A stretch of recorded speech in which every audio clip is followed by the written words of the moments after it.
Hi guys, channel എല്ലാവർക്കും സ്വാഗതം. Bigg Boss Malayalam season 7 11th week വിഷനിലേക്കുള്ള വോട്ടിംഗിന്റെ അവസാന മണിക്കൂറിലേക്ക് നമ്മൾ അടുത്തിരിക്കുകയാണ്. നമ്മളിന്ന് വ്യാഴാഴ്ച ഉച്ചയ്ക്ക് 3 മണി വരെയുള്ള റൺ ഒഫീഷ്യൽ വോട്ടിംഗ് സ്റ്റാറ്റസ് ആണ് നിങ്ങളുടെ മുമ്പിലേക്ക് എത്തിക്കാൻ പോകുന്നത്. നമ്മുടെ മുമ്പിൽ ഇത്തവണ 6 മത്സരാർത്ഥികളാണുള്ളത്.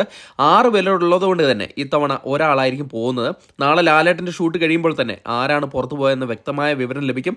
അത് നിങ്ങളുമായിട്ട് ഷെയർ ചെയ്യുന്നതായിരിക്കും. അതിനായിട്ട് നമ്മുടെ ഈ ഡിസ്ക്രിപ്ഷനിൽ ഒരു ചാനലിൻ്റെ ലിങ്ക് കൊടുത്തിട്ടുണ്ട്. അത് നിങ്ങൾ സബ്സ്ക്രൈബ് ചെയ്യുക. നാളെ നമ്മൾ അതിൽ കൂടെ അതിൻ്റെ ന്യൂസ് പുറത്തുവിടുന്നതായിരിക്കും. അതോടൊപ്പം തന്നെ മണിക്കൂറിലെ കൃത്യമായിട്ടുള്ള വോട്ടിംഗ് വിവരങ്ങളും ബിഗ് ബോസ് അപ്ഡേറ്റുകൾക്കുമായിട്ട് നമ്മുടെ ചാനൽ സന്ദർശിക്കും. ചാനൽ സബ്സ്ക്രൈബ് ചെയ്തില്ലെങ്കിൽ ദയവ് ഇത് ചാനൽ സബ്സ്ക്രൈബ് ചെയ്ത് കാണാം. ഇന്ന് ഉച്ചയ്ക്ക് 3 മണി വരെയുള്ള അവസാന മണിക്കൂറിലേക്ക് അടുത്തിരിക്കുന്ന വോട്ടിങ്ങിൽ 1ാം പൊസിഷൻ അത് ഷാനവാസ് തന്നെയാണ് തുടരുന്നത്. ഷാനവാസ് തുടക്കത്തിലെ പതർച്ച ഇപ്പോൾ കാണിക്കുന്നില്ല. ഇപ്പോൾ വമ്പിച്ച രീതിയിലൊരു മുന്നേറ്റമാണ് നടത്തിക്കൊണ്ടിരിക്കുന്നത്. ഇപ്പോൾ 55,211 വോട്ട് നേടി 1ാം പൊസിഷനിൽ തന്നെ തുടരുകയാണ്. 2ാം പൊസിഷനിൽ ആര്യനാണ് തുടരുന്നത്. ആര്യൻ ഒന്ന് പതറിയെങ്കിലും ആര്യൻ പിന്നെ മുന്നോട്ട് കയറിയിട്ടുണ്ട്.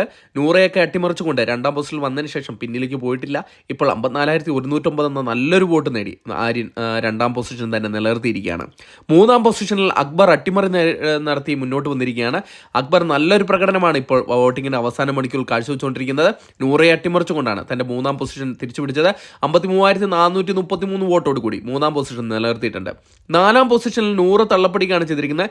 നൂറയ്ക്ക് ഇപ്പോൾ നല്ല രീതിയിലൊരു വോട്ടിംഗ് കുറവ് കണ്ടുവരുന്നുണ്ട്. എനിക്ക് തോന്നുന്നു അനുമോളുടെ സപ്പോർട്ട് ഇപ്പോൾ ലഭിക്കുന്നില്ല. അതുകൊണ്ട് തന്നെ നൂറയുടെ വോട്ടിങ്ങിൽ കുറവ് കണ്ട് 4ാം പൊസിഷനിലേക്ക് വീണ് പോയിരിക്കുകയാണ്. 53,322 വോട്ട് നേടി 4ാം പൊസിഷനാണുള്ളത്. 5ാം പൊസിഷനിൽ ഡേഞ്ചർ സോണിലെ ലക്ഷ്മിയാണുള്ളത്. ലക്ഷ്മി ഇപ്പോൾ കയ്യാലപ്പുറത്ത് തേങ്ങ പോലെയാണ്. ഏത് സമയം വേണമെങ്കിലും താഴോട്ട് വീഴാം. ഇപ്പോൾ 51,008 വോട്ടോട് കൂടി 5ാം പൊസിഷൻ എന്ന ഡേഞ്ചർ സോണിലാണുള്ളത്. 6ാം പൊസിഷനായ ഡേഞ്ചർ സോണിൽ നമ്മുടെ നെവിൻ തന്നെയാണ് തുടരുന്നത്. പക്ഷേ നെവിനും ലക്ഷ്മിയും ഇഞ്ചോടിഞ്ച് പോരാട്ടമാണ് അവസാന മണിക്കൂറിൽ നടത്തിക്കൊണ്ടിരിക്കുന്നത്. അതുകൊണ്ട് തന്നെ ഈ മണിക്കൂറിലെ വോട്ടിംഗ് വളരെ നിർണായകമാണ്. ഇപ്പോൾ 50,999 വോട്ടോട് കൂടി ഡേഞ്ചർ സോണിലായിട്ടുള്ള 6ാം പൊസിഷൻ.